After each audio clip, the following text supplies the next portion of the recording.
Many video game characters eat their adversaries. It's kind of disgusting, but it's true. Yoshi eats turtles and then he spits out their shells. Pac-Man eats ghosts and then they turn into, well, they're still ghosts. But Kirby, now he's on an entirely different level. When he eats his adversaries, he doesn't simply defeat them. He absorbs their capabilities. He can become a master sword fighter or gain the ability to throw bombs simply through inhaling them. Of course, he can't carry all of those abilities at one time. So as he absorbs one, he discards whatever he was previously carrying. Because he doesn't actually learn any of these skills, he just has the ability to emulate whatever he has recently chosen to absorb for as long as he desires.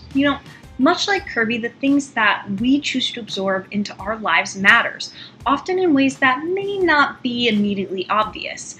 What we consciously read, the things we choose to dwell on, and the conversations that we participate in either empower us or weaken us. Everything we allow in our mind, heart, and spirit will always have an impact.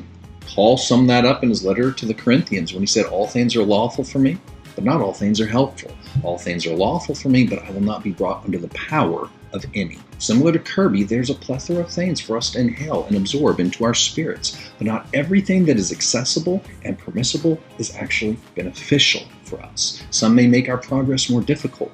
Others may actually move us farther away from our goal. We are in a constant process of being formed into the likeness of Christ, and that growth is a journey that will continue until our final breath. Just as a symphony is a collection of musicians guided by a goal of producing a beautiful song, our lives are a composition of all that we consciously choose to include with the singular vision of having our minds transformed into the mind of Christ. But for this to work, we need clearly defined sheet music to guide us, ensuring that our symphony is aligned with Scripture and not merely some cheap, legalistic, generational hand-me-downs. Unfortunately, Paul was kind enough to give us a clearly defined list of what meets the criteria for beneficial absorption. In Philippians 4:8, it says, "Whatever things are true, whatever things are noble, whatever things are just, whatever things are pure, whatever things are lovely and of good report, if there's any virtue, if there's anything praiseworthy about them, meditate on these things." That's it. That's the list. That is the criteria for what is safe for consumption and actually benefits our walk with Christ and advances His kingdom. When we're considering the various means of ingesting information into our minds, this is the list of what makes the cut. And to be truly beneficial, it must meet all of the criteria, not just one element of it. There are things that are true, but are they praiseworthy? There are things that are lovely, but are they pure?